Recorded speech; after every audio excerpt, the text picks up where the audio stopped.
Nos acompaña nuevamente la abogada Noelia Ramos, especialista en inmigración, bienes raíces y asesoría corporativa. Bienvenida, abogada. Gracias, Samantha. Encantada de estar aquí.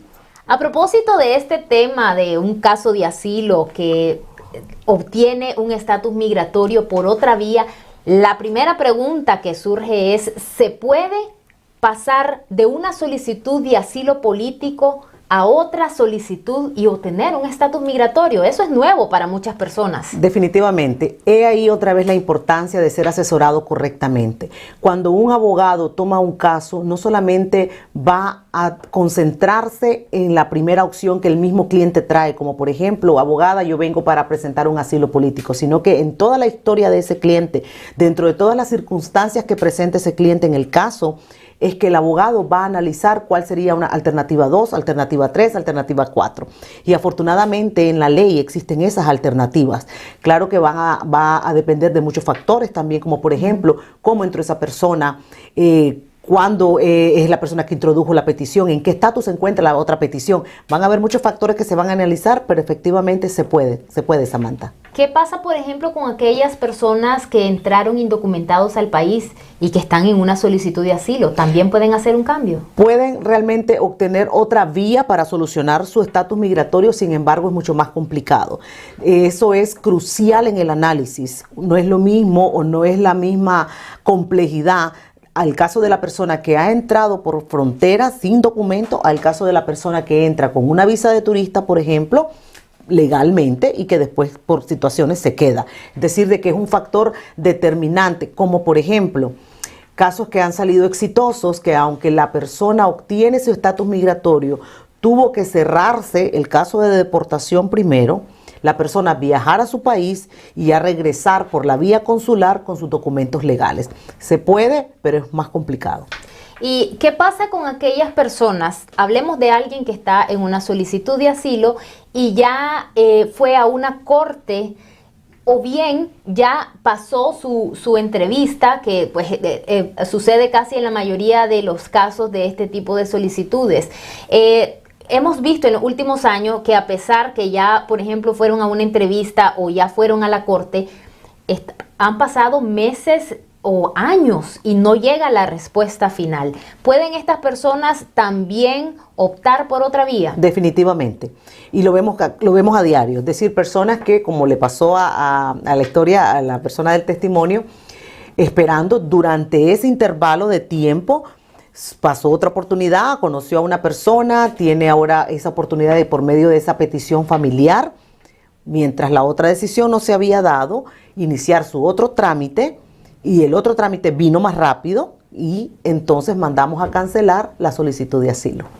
¿Qué características debe tener la persona que está pidiendo a la persona que quiere emigrar a los Estados Unidos? Bueno, básicamente, entendiendo que la persona estuviese acá dentro de Estados Unidos, el beneficiario, ese peticionario, en el caso de ciudadanos americanos, tiene que probar que es un ciudadano americano, tiene que probar también de que su relación con esa persona es una relación de buena fe, tiene que probar también de que tiene la capacidad financiera para atraer a esa persona y que esa otra persona no va a ser carga pública. Es decir, son los factores más predominantes que se van a tomar en cuenta, y ya los demás serían el récord migratorio del beneficiario, si existe algún tipo de récord criminal, por ejemplo, ya esos serían otros puntos más. Y hay que también, en esa petición, hay que también abordar situaciones relacionadas al asilo que está solicitando. Definitivamente tenemos que hacer referencia del caso, y aunque el abogado no lo hiciera por algún error, independientemente de su inmigración, ya tiene un récord de esa persona.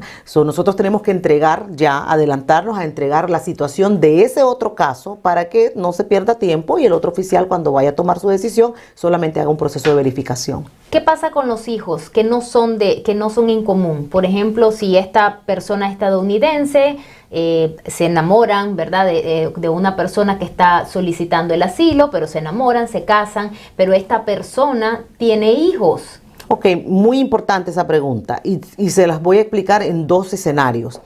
Escenario 1, si los menores que están en Estados Unidos con esa mamá, se da el matrimonio con el ciudadano americano antes de los 18 años, esos hijos van a verse beneficiados, van a ser considerados como que si fueran hijos del ciudadano americano. Es decir, que los mismos beneficios que tenga la mamá son los mismos beneficios que van a tener los hijos. Aquí viene el otro escenario.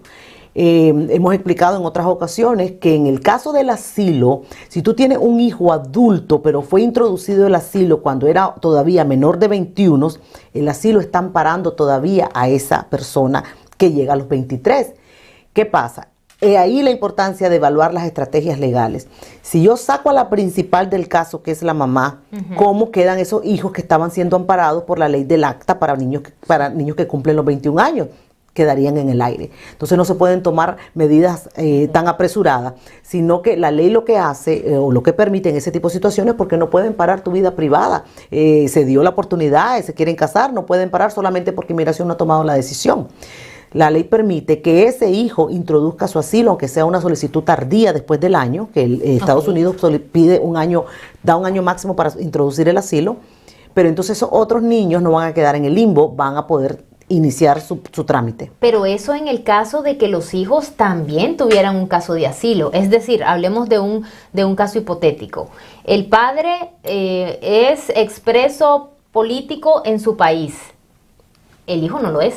Exacto, pero existe también dentro de la estrategia legal las personas que se ven perjudicadas por casualmente ese nexo con esa persona, como por ejemplo hemos tenido políticos candidatos y basta que seas el hijo de ese candidato, aunque tú nunca fuiste a acompañar a su papá, basta que sea el hijo para que se vea perjudicado.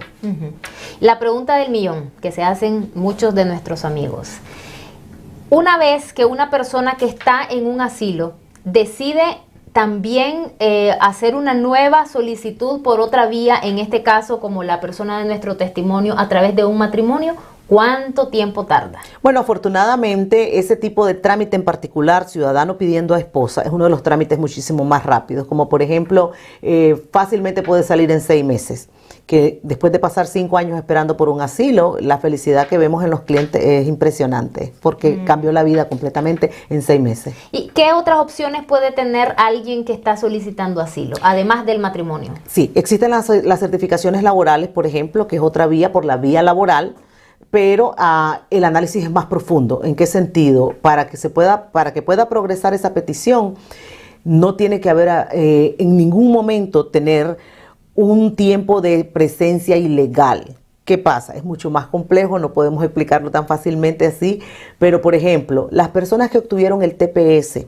recientemente son las personas que se han visto mucho más beneficiadas. ¿Por qué?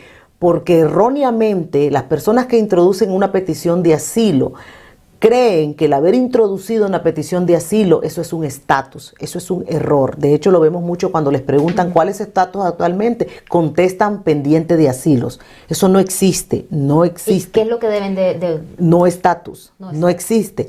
Que uno puede referenciar, me encuentro en un caso pendiente, claro, pero en la pregunta específica de cuál es su estatus, no puede uno contestar pendiente de asilo porque no existe. ¿Qué pasó con las personas que se aprobó ahora el TPS? El TPS es un estatus, es temporal, pero es un estatus.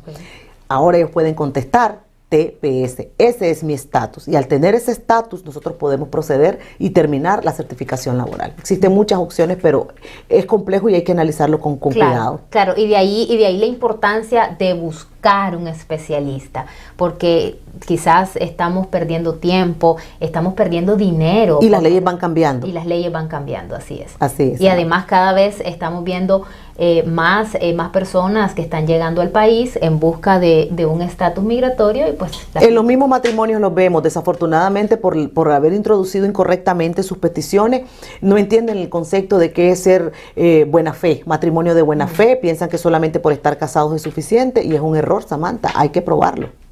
Ok, bien, muchas gracias como siempre, abogada, muchas gracias por la información tan valiosa que nos brinda, a nuestros amigos también que nos están viendo, muchas gracias por acompañarnos.